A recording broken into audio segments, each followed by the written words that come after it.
notre responsabilité vis-à-vis de nous-mêmes, ce qui est. Pour ak sant di jaajëfal monsieur le maire en tant qu'autorité municipale de Ndande, di nuyu aussi le parrain Moussa Fall, représentant du parrain monsieur Pafal, accompagné à Mandak Fall et Pape Gueye Sow. Vraiment dama am contentement tey fii ñëw toog ak samay grand aussi jàkkaarloog ak samay frère ak samay camarades aussi wax dëgg yàlla di am fierté bu baax a baax ndax lii bokk na ci loo xam si nii mooy dundal suñ vie bi nekk fii ni ci étudiants yi parce que bien vrai que ni dañuy jàng mais parfois njàng dafa war a ànd ak aussi divertissement ndax loolu mooy dalal suñ xel.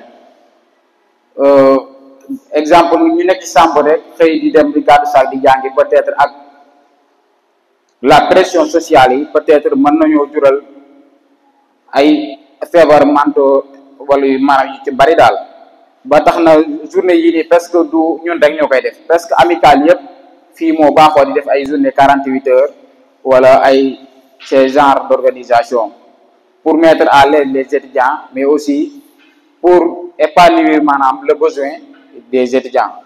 Wax dëgg yàlla ñu am fierté trop di taxawal 48 heures yi ak coono bu rëy mais wax dëgg yàlla di ci am fierté bu baax a baax ndax am na suñ anciens yoo xam ni vraiment ay produits IGB la fii lañ génnee su ngeen gisee presque ñi nekk ci rangée bi yëpp mën naa de presque ñaar rek ñoo fi ñu ko ay produits IGB yi des ñëpp ay produits IGB la kon loolu dañ ci am fierté aussi ñoom tamit day tax aussi ñu gën a góorgóorlu aussi ci leen nekk wax ni ëllëg ci biir mënoo dem a dem ba toog fii tamit di def ay conférence comme ñoom aussi di sant aussi waa P35 ñoom aussi ñu nekk au nombre de 21 comme ni nga ko xamee UGB nekk na foo xam ni logement presque metti na fi trop wax dëgg yàlla mais bureau bi àndandoo engagé wu ba ñoom ñëpp ñu loger leen au sein de l'UGB parce que bëgguñu bàyyi kenn bu génn hors campus te ku nekk xam ne fii dafa nekk milieu boo xam ni peut-être milieu bu xaw a àlle la aussi ak parfois insécurité bi moo taxoon ñu def luñ man ak luñ mënul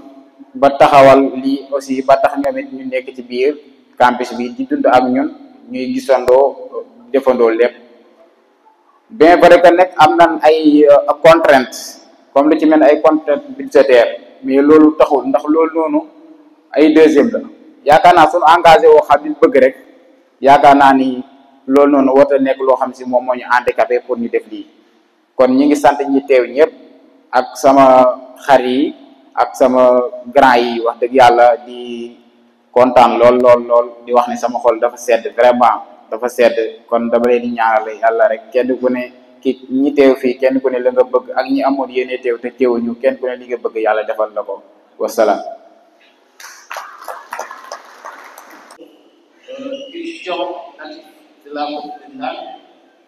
Donc, ce qui nous réunit ici est quelque chose de très important parce que ça renforce les liens entre les frères. Parce que je pense que je viens de découvrir de nouveaux visages, même si on est de la même terre, je ne les connaissais pas, mais grâce à cette journée, j'ai eu à les connaître et cela renforce notre humanité et notre socialité. Donc, je voulais tout d'abord commencer par remercier le président Ibrahima Fall qui a ménagé aucun effort pour renforcer les liens et aider les étudiants, notamment nous de la promotion 35. Nous savons que c'est un homme très engagé, c'est un homme qui a, comme on le dit, à Wolof, un passé. Donc, il n'a ménagé aucun effort pour la réussite des étudiants de l'UGB, natif de Ndande, bien sûr. Donc, je voulais le remercier. Frères et sœurs,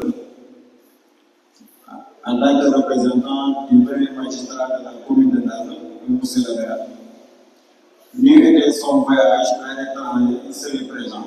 parce qu'il est trop honoré en tant qu'invité pour cette nuit. L'invité pour moi, il m'a dit à Jérémy, il faut que les gens le sachent. Parce que comme le président Ibrahim Fall, vous l'avez donné un fardeau, il est en train d'alléger ce fardeau avec l'équipe qui l'accompagne. C'est le même tâche qui est en train de battre en tant que monsieur le maire de Dani. On a donné une commune. En tant que maire, on a donné un budget. Mais ce budget-là ne peut pas couvrir tous les besoins. C'est monsieur Ibrahim Fall. Il est en train de faire un travail exceptionnel sans sous, je peux le dire. Parce que les gens ne sont pas encore sur place. Donc, en tant que commune, on a donné des compétences, à savoir 9 compétences. Mais le jeu n'est pas en reste pour l'accompagner sur ces 9 compétences, à savoir l'environnement. L'année passée, M. Maire a procédé au travail qu'a fait Ibrahim Fall et son équipe, en reboisant les écoles primaires, qui sont au nombre de 5 écoles. Donc, c'est à Saint-Louis. Et l'environnement est une compétence. Je suis là pour représenter le baril du jour, à savoir M. Moussafal. Donc, vos filles sont riches serrés. Je suis très honoré donc, de vous transmettre quelques mots venant de sa part. Monsieur le président du cercle des étudiants ressortissants de la commune de Ndam à Saint-Louis. Monsieur le représentant du maire de la commune de Ndam. Mesdames, Messieurs les représentants des amicales sœurs. Monsieur le modérateur. Monsieur le conférencier. Chers frères et sœurs. Distingués invités, en vos rangs, grades et qualités, tout protocole respecté. C'est avec une immense émotion et un honneur sincère que je vous adresse ce message. En tant que parrain des 48 heures d'activité du cercle des étudiants ressortissants de Dakar. Cette invitation me touche profondément, car elle me ramène à mes propres débuts. Machallah, la commune de Ndad voilà, commence à grandir ici à l'IGV, la communauté ndandoise. Donc là aussi, il faut s'en féliciter les gens, les anciens et tout ce que nouveau en fait. Et donc pour poursuivre, c'est Papa Guesso, je suis doctorant en géographie et je suis affilié au laboratoire Lady de l'Université Gaston Berger de Saint-Louis, mais également de l'Université Aix-Marseille en France. Et donc, j'ai fait mon cursus, tout mon cursus universitaire ici à Saint-Louis. Et donc, j'ai fait le département de géographie. Et je suis venu ici, ma première année c'était en 2016, si je ne me trompe. Et donc, j'avais trouvé ici les LH, les Ilou, aussi le parrain, Moussa Fall. Je me rappelle aussi, il y avait Madien, il y avait aussi Momoun Fall aussi, il m'avait accueilli vraiment. Ils m'ont montré. sama secondaire xoolal li dina ci yow na nga jëm góom bi wala leen fay leen xam ne yaay góor bi yow góor yàlla bul xool fi am na liberté waaye nekk say tànk yaay booy yow laay waxal bul toog lu la neex safal sa sën góor yi dañuy leen di jàng mais est-ce que di nga am jëkkër xoolal fi nga jot a jaar xam ne laaj bi dafa metti kon nañu xool am nañ sos bu ñu xaar ñaata exemple ñoo fi nekk gis nga seen jaar mosul la nëw kon nañu yóbbu suñu fulla ak jàmm sax tànk yi xam ne dañ koy jëli lu mu metti yàlla mooy yaatal tool bi nañ ko béy. Donc, c'est ça le message, mais on ne peut pas le savoir. Résilience face aux défis climatiques et agricoles. Donc, je peux un peu paraphraser quelques présentations de M. Omar Gueye, qui est notre panéliste d'aujourd'hui. C'est pour moi de devoir me présenter ce soir à vous et devoir avoir la chance de vous présenter un sujet important, un sujet d'actualité, portant l'étudiant et le numérique, opportunités, responsabilités et équité. Comme l'a dit à l'entame M. le modérateur, chaque point évoqué par le sujet aurait suffi pour faire l'objet de cette conférence. Bon, comme nous sommes tenus par maintenant, je serai obligé d'entrer dans le vif du sujet. Je pensais qu'on aurait assez de temps pour pouvoir beaucoup développer, mais comme l'a dit M. le modérateur, on sera tenu de nous limiter à l'exposer. Voilà.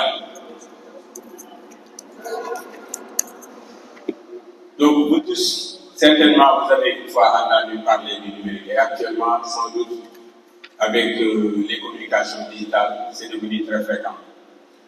Donc, on peut dire que l'accès croissant au numérique bouleverse les paradigmes traditionnels de l'éducation. Ce qui veut dire que le numérique est venu changer notre manière de faire, notre manière d'apprendre. En particulier dans l'enseignement supérieur, bien sûr. Pour comprendre les enjeux de cette révolution, il est crucial de définir les termes clés de cette réflexion. Aujourd'hui, vous qui faites l'objet de cette rencontre ce soir, nommément appelé étudiants, si je vous posais la question de savoir qui parmi vous pourrait se porter volontiers pour me définir ce qu'est un étudiant, qu'est-ce qu'on pourrait comprendre à travers la terminologie étudiant? L'enseignement supérieur. Donc le terme engagement, son importance est capitale, comme l'a souligné monsieur le modérateur tout à l'heure. Le processus formel, aujourd'hui, vous suivez une hiérarchie, vous suivez une logique. On vous donne transfert des connaissances pour que ces connaissances se répercutent ou bien résultent à des compétences que vous serez appelés à exécuter dans le milieu professionnel. Et puis, le terme institution d'enseignement supérieur peut être à l'image de l'université, comme à l'image de l'université Gaston-Berger de là où nous sommes aujourd'hui, à l'image de certains instituts. Donc, vous distinguez carrément du lycée et bien sûr du collège et de l'école primaire. Il est assez complexe de définir le numérique. Donc, c'est un terme générique.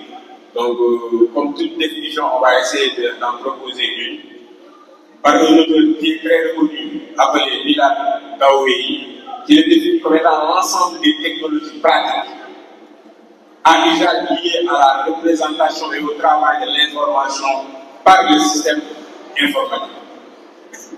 Donc, nous ne cessons de découvrir les multiples innovations qui bouleversent notre quotidien et dont les vertus sont multiples.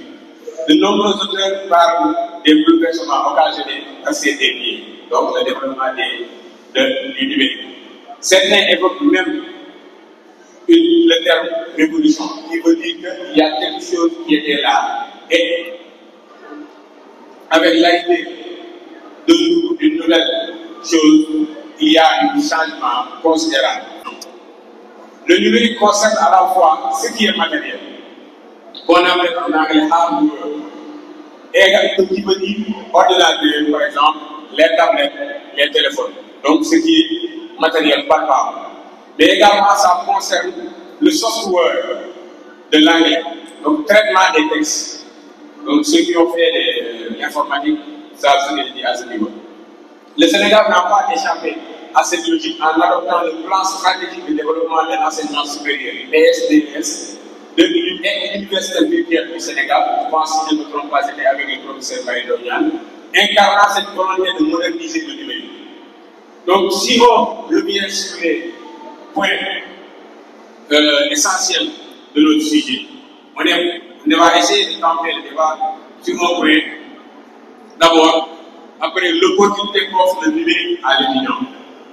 Donc, opportunité, selon le dictionnaire Le Robert, c'est une circonstance favorable qui permet d'agir avec succès.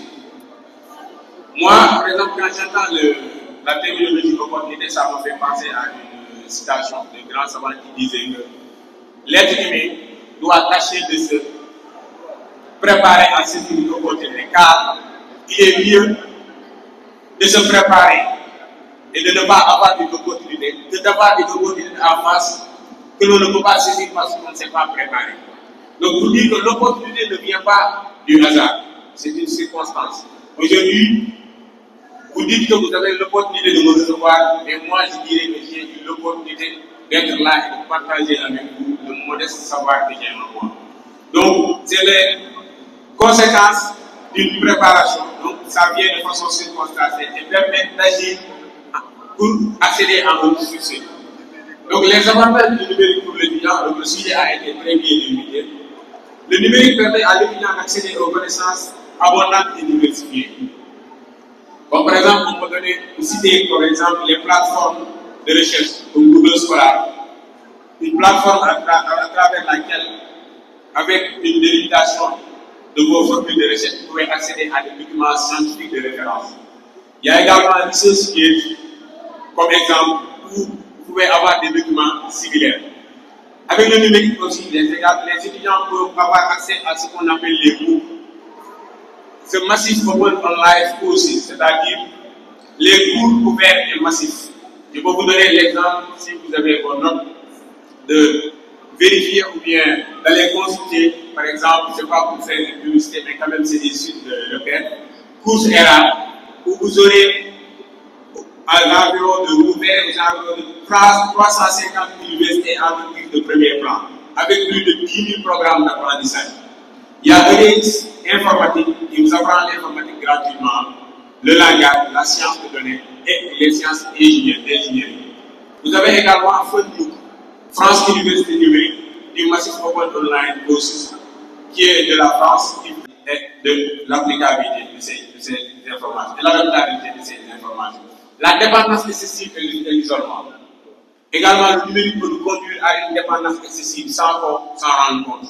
On devient accro. Pratiquement, les cohésions sociales sont en train d'être menacées parce qu'il n'y a plus cette manière d'échanger entre parents, entre camarades, entre amis, comme on avait l'habitude de le faire il y a cela des années à cause du développement du numérique. Tout le temps, on est scotché sur notre téléphone. Il y a également un facteur essentiel qui est certainement le commun de plusieurs étudiants, l'isolement. Vous êtes dans votre chambre, pratiquement à longueur de journée, vous n'êtes concerné que par votre ordinateur. À la maison également, vous retournez avec les mêmes comportements. Vous êtes là, mais vous avez du mal à vous socialiser. Tout le temps, vous êtes dans votre chambre. Vous ne sortez que, par exemple, pendant les heures de magie. Il en répond à ces actes en toute conscience et liberté. Donc, une personne qui pose des actes responsables, c'est une personne qui réfléchit. Une personne qui agit sans réfléchir, donc on ne peut pas le considérer comme étant une personne responsable. Et la responsabilité ne devrait pas se limiter à ce qui nous arrange, à ce que l'on croit. Mais on doit laisser une partie aux autres, pour évoluer dans la société. Et pour une bonne cohésion sociale, on doit intégrer au mieux les réalités des autres. La dimension de la responsabilité. Vis-à-vis du numérique, on peut parler de la responsabilité intellectuelle. Le respect de la propriété intellectuelle. J'insiste sur ce point. Vous, étudiants, vous êtes des scientifiques, toutes disciplines confondues. Vous devez respecter les propriétés intellectuelles de vos pairs. Éviter au mieux le plagiat. C'est-à-dire quelqu'un qui a effectué des recherches, une découverte qui lui est propre, des propres propos, vous les reproduisez avec de petits changements pour vous l'approprier. Ça, ce n'est pas du tout honnête. Et cela ne va pas le faire avec un bon caractère scientifique. Le plus gros pollueur au monde en termes de consommation d'électricité. Si on reportait tout ce que engendre comme consommation, comme conséquence de notre utilisation du numérique, cela représente le troisième plus gros pollueur au monde en termes de consommation d'énergie.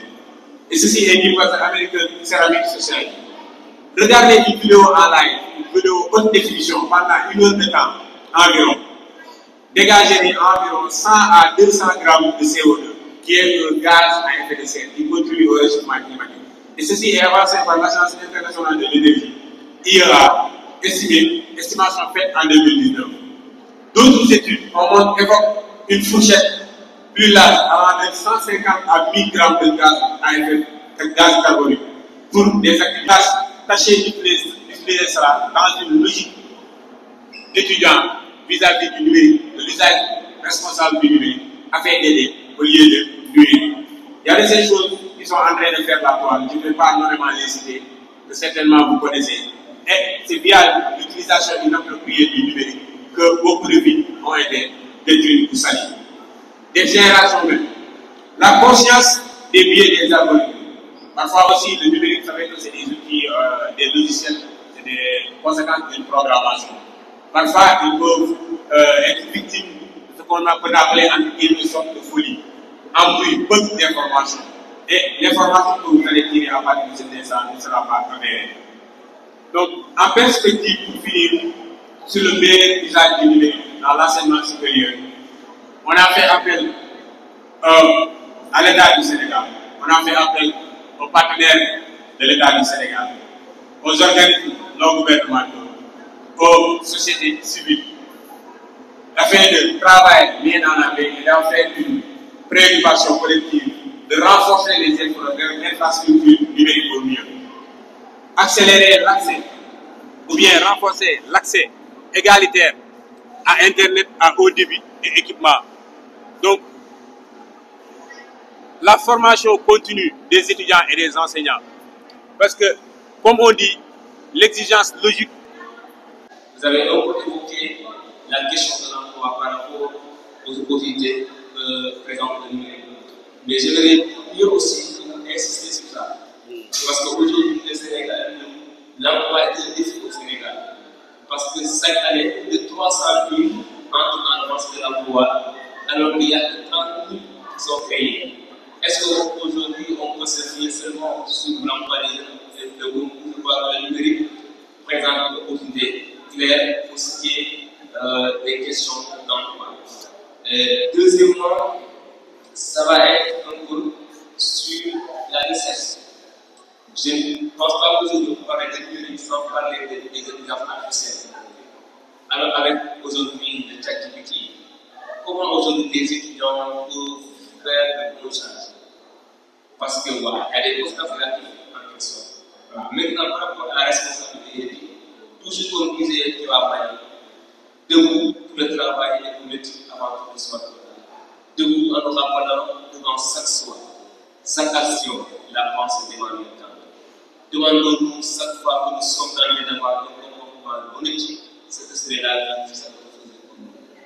Demandons-nous ce que serait une société littéraire, de profiter de valeurs et institutions de valeurs. La liste est longue, mais la réponse est simple. Ce serait une société vouée à l'essai et peut-être à la décision intellectuelle. Donc, un tel comportement. C'est pareil aussi pour les réseaux sociaux. Donc, merci.